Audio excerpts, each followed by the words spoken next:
오늘 우리가 요약된 본문은 신약성경 요한복음 11장 53절부터 57절까지 말씀입니다.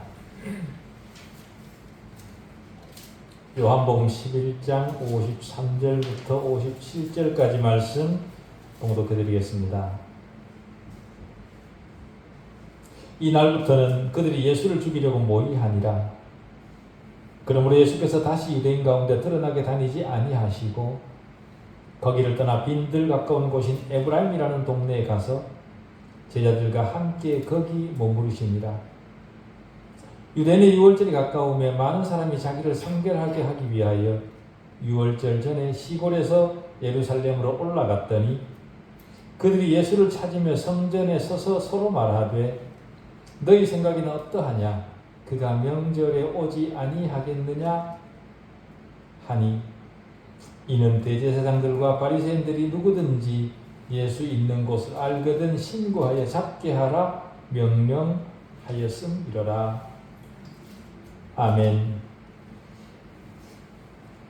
하나님의 은혜를 아는 자로 구분하여 불러주신 은혜를 감사합니다.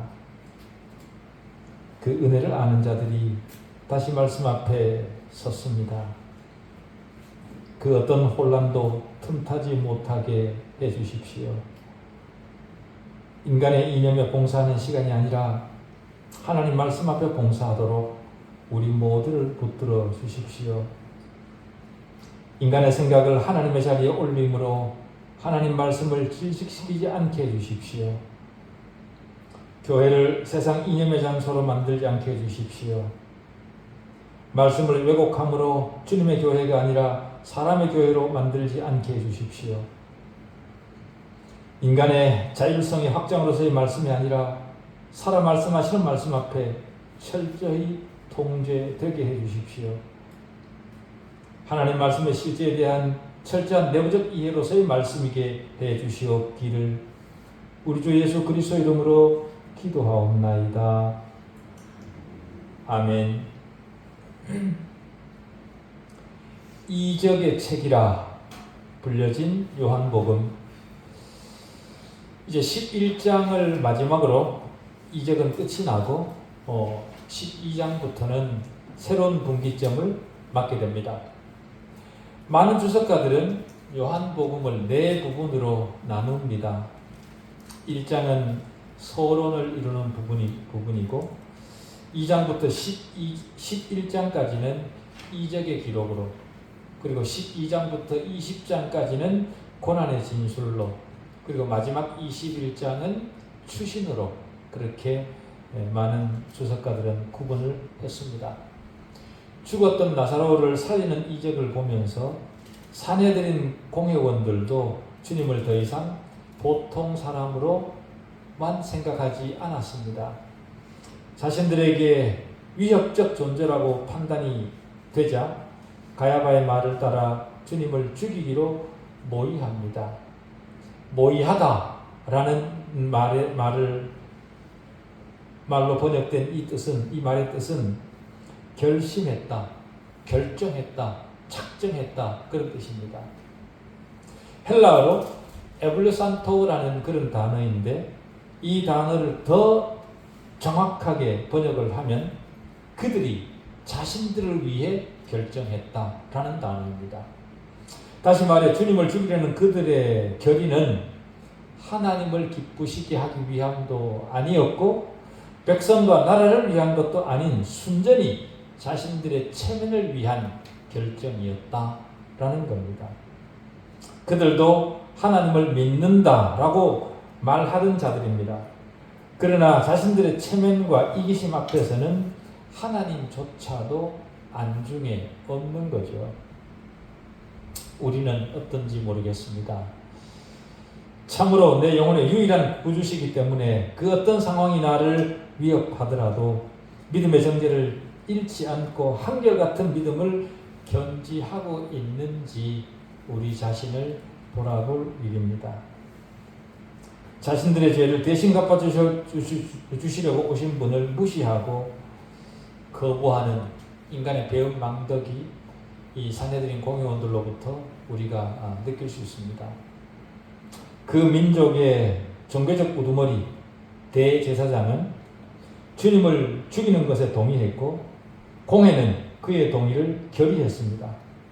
물론 그들에게도 주님을 죽이는 명분은 있었습니다. 다시 말해 백성들이 폭동을 일으키지 않도록 막아야 되지 않겠냐. 그러려면 한 사람 예수를 죽이는 것이 가장 합당한 길이다. 그렇게 명분이 있었습니다. 그러나 백성들의 폭동 원인이 무엇입니까? 소위 지도자라고 말하는 사람들의 무능과 거짓이 그 원인 아닙니까? 그렇다면 그 원인을 제거함으로 새로운 다른 결과를 만들어내야 될 책임이 지도자들에게 있음에도 불구하고 원인은 그냥 두고 원인으로 인해 드러난 증상만 도려내겠다. 그렇게 결정을 내린 겁니다. 그들이 그런 결정을 내리자 주님이 잠시 몸을 피하십니다. 왜냐하면 아직 자신의 때가, 주님의 때가 이르지 않았다는 것을 스스로 아셨기 때문에 그렇습니다. 그러나 며칠 후면 주님은 마지막 때를 위해 예루살렘으로 올라가실 겁니다. 그래서 본문은 그러므로 예수께서 다시 유대인 가운데 드러나게 다니지 아니하시고 거기를 떠나 빈들 가까운 곳인 에브라임이라는 동네에 가서 제자들과 함께 거기 머무르시니라 이렇게 말합니다. 여기 그러므로 라는 연결어가 우리에게 전해주는 것은요, 주님은 공회 결정을 이미 다 알고 계셨다라는 것을 우리에게 암시해 줍니다. 다시 말해 주님의 전지하심, 주님의 하나님 되심을 다시 한번 입증해 주는 그런 표현이죠. 그 사실을 아셨으니 유대인들 눈에 띄지 않는 곳으로 잠시 떠나신 겁니다. 그런 모습을 두고 어떤 사람들은 주님이 취하신 행동을 비난합니다. 비겁하다는 거죠. 왜 그런가 하면 자신이 하나님의 아들이라고 주장하면서 피해 숨는 것은 모순이라는 겁니다. 그러나 주님은 두려움 때문에 피하신 것이 아니라 아직 십자가 구속의 때가 아니었기 때문에 마무리하셔야 될 나머지 사역을 위해 잠시 피하신 겁니다. 주님이 피신한 동네가 어딘지, 위치가 정확히 어딘지는 알려지지 않았습니다. 그렇지만 예루살렘 북쪽으로 15km 정도 떨어진 벳엘이었을 것이다. 그렇게 학자들은 추측합니다. 그곳은 유다의 고지대와 요단강가의 푸른 계곡을 구분짓는 비교적 안전한 곳입니다. 그때는 유월절이 가까운 때였다. 그렇게 우리가 성경을 통해 알게 됩니다. 그래서 많은 사람들이 명절에 참여하기 전에 자기 몸을 정결하게 하기 위해 예루살렘으로 모여들던 때였습니다. 자기들의 몸을 정결하게 하는 방법은 유대교가 정하고 있는 의식적, 형식적 정결 의식에 참여하는 것이고 또 제사를 드리는 겁니다. 그 정결 의식은 시간이 상당히 걸리는 그런 의식이었죠. 그래서 많은 사람들은 그 의식을 하면서 기다리는 동안 무리를 지어 당시 주요 현안들에 대해 서로 말하기도 하고 토론도 하고 했었습니다. 그런 무리들 중에 누군가가 예수가 지금 어디 있냐? 그렇게 물었습니다. 그러자 듣고 있던 다른 한 사람이 대답을 하기를 너희 생각은 어떠냐? 그가 명절에 오지 않겠느냐? 그렇게 대답을 합니다. 이 사람 말은 예수께서 명절이나 되어야 오지 않겠느냐? 명절이나 되어야 오지, 지금은 오지 않을 것이다. 그렇게 말하는 겁니다. 왜 그런 생각을 했는가 하면 지도자들이 주님을 잡아 처형하려고 작정했다는 것을 알았기 때문에 그렇습니다. 다시 말해 지금 주님이 나타나면 잡혀서 처형당하는 것밖에는 없으니까 지금 오지는 않을 거 아니냐. 그렇게 얘기를 하는 거죠. 당시 그들은 주님을 찾아 따르려고 애를 쓰지도 않았지만 바리새인들이나 대제사장들처럼 주님을 반대하지도 않았습니다. 그들은 다만 결과를, 주님의 처형 장면을 구경하는 것으로만 만족했던 그런 사람들입니다. 다시 말해 처형되는 장면, 그것만 궁금했던 거죠. 죄 없는 예수, 그가 왜 처형을 당해야만 되는가 라는 문제의 본질은 그들의 관심이 아니었습니다. 이렇게 다수의 백성들은 문제의 핵심을 보려고 하지 않습니다. 현대도 마찬가지죠. 진실을 따라가고 진실에 위배되는 것에 대해 반대하고 정의를 찾기 위해 국민의 한 사람으로서 노력하는 것이 아니라 터무니없는 논리를 생각 없이 따라갑니다. 많은 사람들이 그렇습니다. 그런 사람들의 그 무지는 억지를 쓰는 것으로 나타납니다. 어거지가 그들의 대응 방식입니다. 그 억지가 진실이라고 생각하고 인생을 허비하는 거죠. 사회적으로, 정치적으로, 종교적으로 마찬가지입니다. 그런 일은 교회 안에서도 여전히 되풀이됩니다. 수많은 사람들이 주일에 교회에 출석해서 예배라는 행위를 합니다.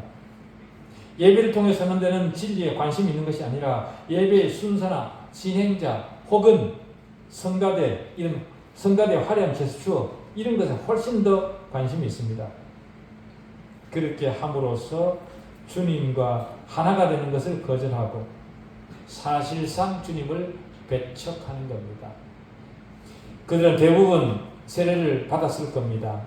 또 성찬에 참여하기도 할 겁니다. 심지어 출석하는 교회의 사역자일 수도 있습니다. 그러나 그들은 주님을 만나러 나오지 않았습니다.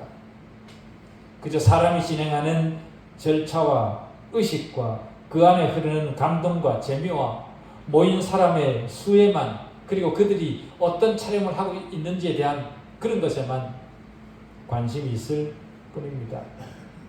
그런 모습을 하나님이 보시면서 하나님이 그것을 예배라고 인정하실까요? 오히려 예배라는 이름으로 하나님을 조롱하는 것이고, 예배라는 이름으로 자신을 하나님의 자리에 올리는 우상 숭배입니다.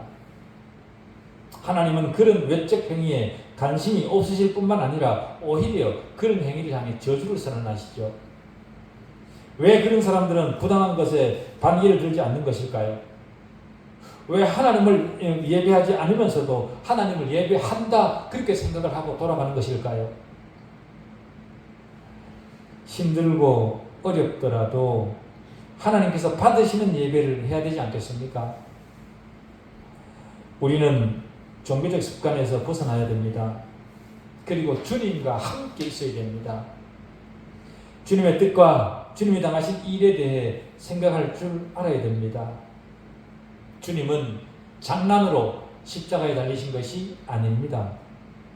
십자가의 의미를 아는 저와 여러분을 위해 피 흘려주신 겁니다. 주님이 물러가신 장소가 에브라임이라 그렇게 말합니다. 에브라임이라는 말의 뜻은 열매가 없다라는 말입니다. 그렇게 3년 동안 고생을 했지만 아무런 열매가 없다라는 마지막 모습을 보여주시기 위해 거기로 가셨는지도 모르겠습니다. 자신들의 죄를 대속하기 위해 오신 주님입니다. 자비가 한이 없으신 분입니다. 그러나 인간의 부패함과 완고함은 주님의 자리를 거슬러 아무런 열매도 드러내지 않습니다. 타락한 인간은 자신의 죄를 스스로 해결할 수 없다는 생각을 하지 못합니다. 현대판 유대인들도 이와 같습니다.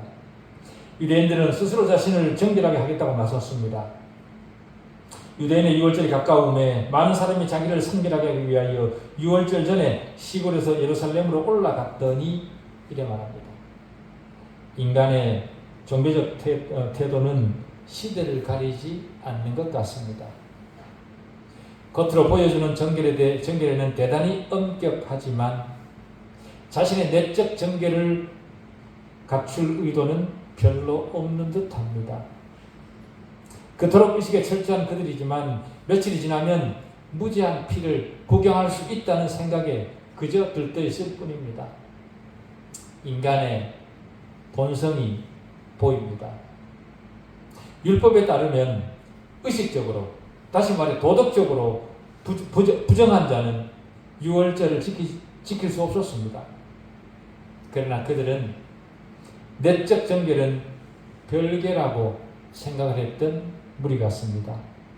겉모습만 깨끗하게 다듬으면 된다라고 생각을 했던 거죠. 현대도 그렇습니다. 하나님께서 외적 의식을 만드신 이유는 그 자체로 만족하라는 것이 아니라 그 안에 담긴 하나님의 마음을 알라는 것인데 그 하나님의 마음에는 관심이 없습니다. 오늘 우리는 어떤지 모르겠습니다. 정해진 주일, 그저 때우고 일어서야 되는 자리, 그렇게 생각하는 것은 아닌지 자신에게 질문해 볼 일입니다. 당시에도 마찬가지였지만 현대교회도 하나님을 믿는 믿음보다 종교적 행위에 더 큰 비중과 관심을 두게 된 이유에는 지도자들의 책임이 크다, 그렇게 판단됩니다. 물론 그들 지도자들 입으로는 종교적 행위를 하지 않는다, 그렇게 말을 하지만 자신의 종교적 행위를 행동으로 실천으로 스스로 증명합니다. 주님의 지상생의 마지막 주간에 일어난 여러 사건 속에서 우리가 눈여겨 살펴야 될 대상은 당시 유대교 지도자들입니다. 본문에 따르면 그들은 대제사장들과 바리새인들이었죠. 그들은 누구라도 예수님이 있는 곳을 알거든 신고하여 잡게 하라, 그렇게 명령했습니다. 자신들이 살아가는 현장에서 주님을 없애버리려고 작정한 거죠. 나사로를 살리신 이적을 보면서 정상적 사고를 가진 사람이라면 자신들의 결정과 행동이 잘못되었다는 것을 인식하고 돌이켜 반성해야 될 것 같은데 그들은 오히려 적대심을 더 키웠습니다. 최소한의 호기심을 가지고라도 주님 앞에 왔을 것 같은데 오히려 주님에 대한 증오심을 더 드러냈습니다. 물론 이전에도 그들의 마음속에 주님에 대한 적대심을 가지고 있었습니다. 대표적으로 5장 초반에 보면 베데스다 연못가에 주님이 38년 된 병자를 치유하시는 모습을 보면서 그들은 화를 내죠.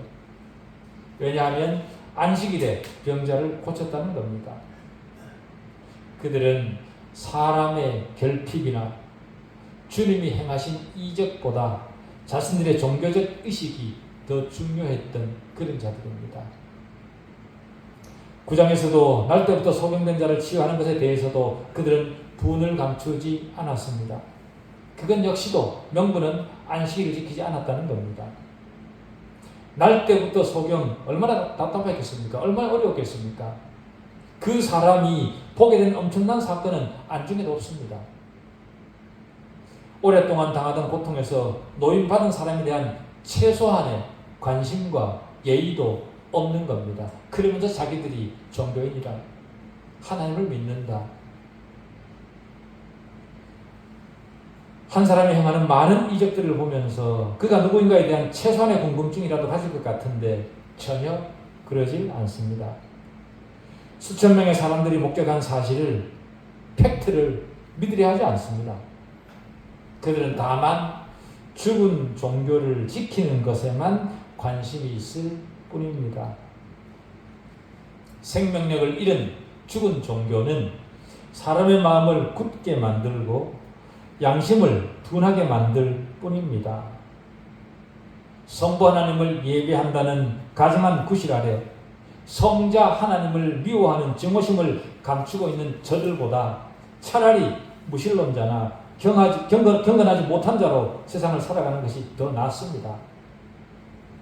하나님을 팔아 자신들의 삶의 질을 높이는 위선적 행위는 자기 숭배적 우상을 섬기는 겁니다.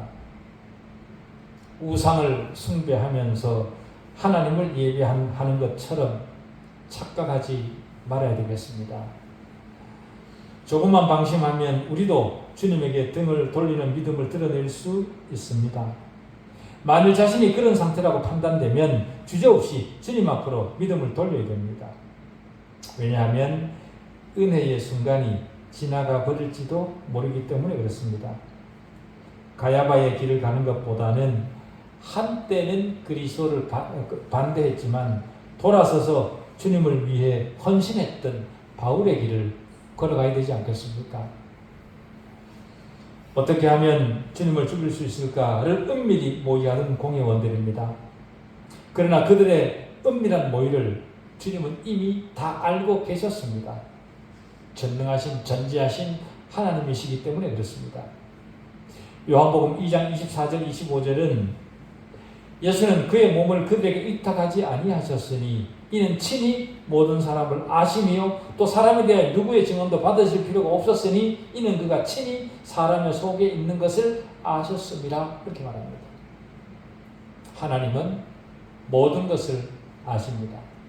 우리가 아무리 감추고 덮으려고 해도 우리 속마음까지 아시는 분이십니다.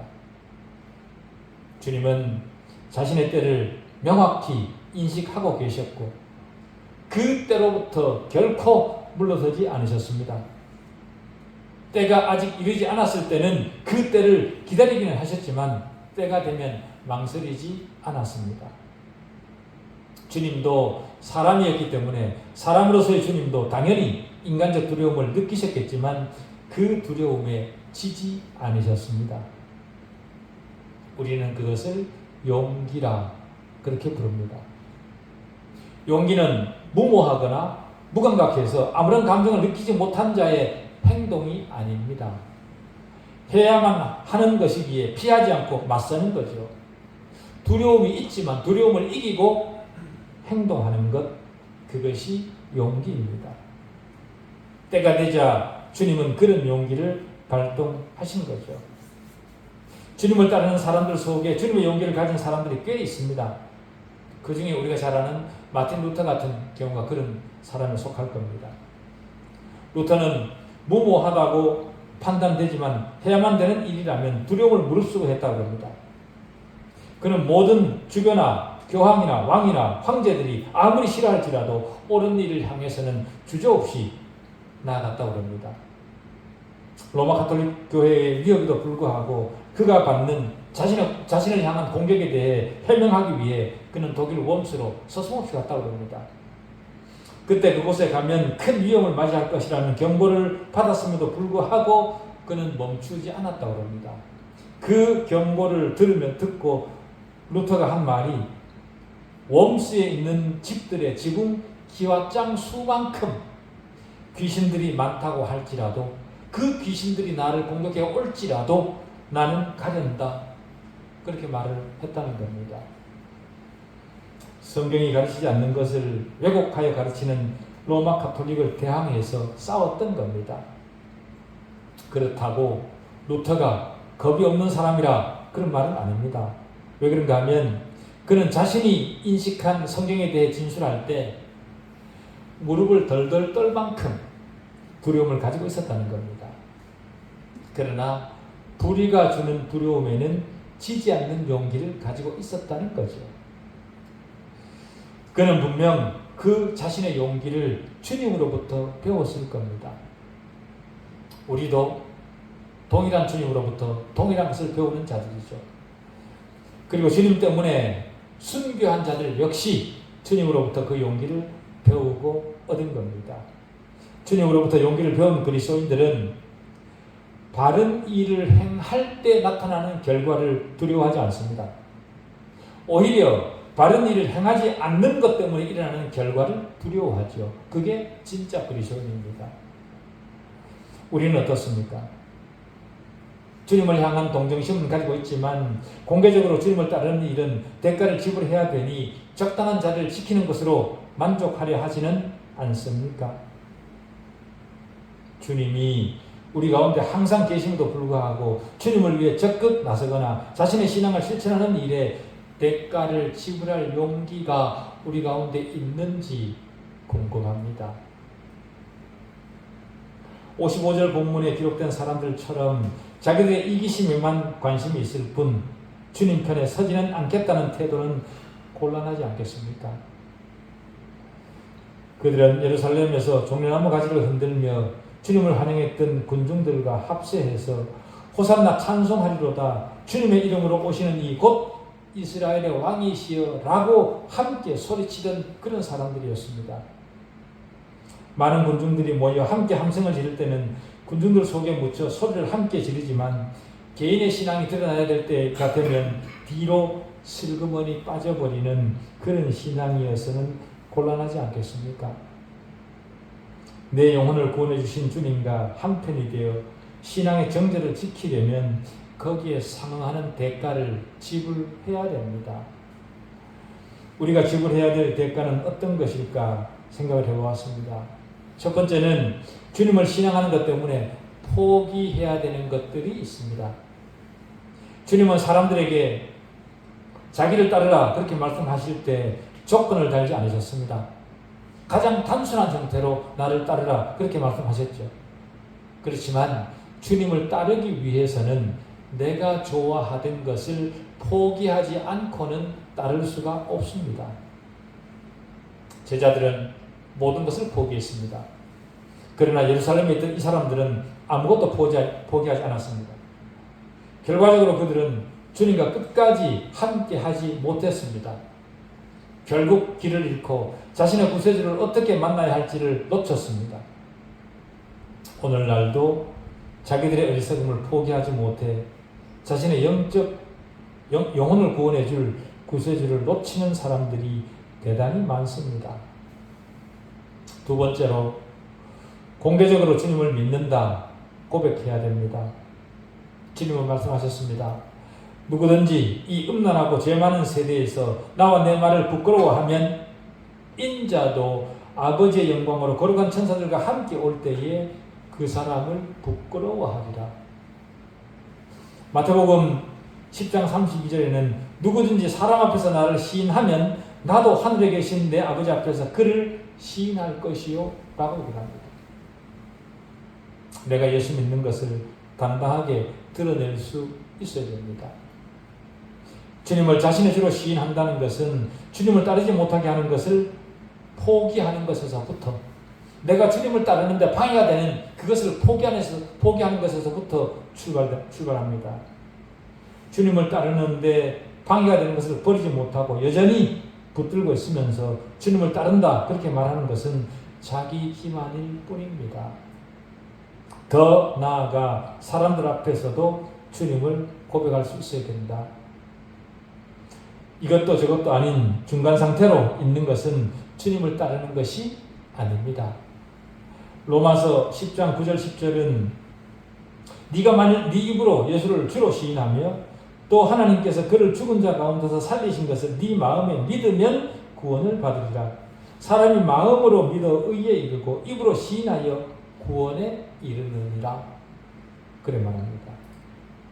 입으로 예수를 주로 시인하지 않는 자는 멀지 않는 날 주님을 반대하는 죄에 빠져들 확률이 높습니다. 주님을 반대하는 자는 갈수록 눈이 어두워지고 마음이 굳어질 겁니다. 그러나 주님을 믿는 믿음을 시인하는 사람은 갈수록 주님과 같아질 겁니다. 주님과 같아지는 과정 속에서는 주님처럼 고난을 당할 수도 있습니다. 주님처럼 값비싼 대가를 칠 수도 있죠.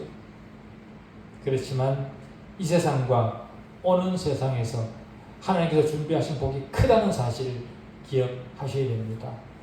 그 복을 기억하시면서 우리 정죄를 지켜갈 줄 아는 우리 남은 신앙이시기를 바랍니다. 기도하시겠습니다.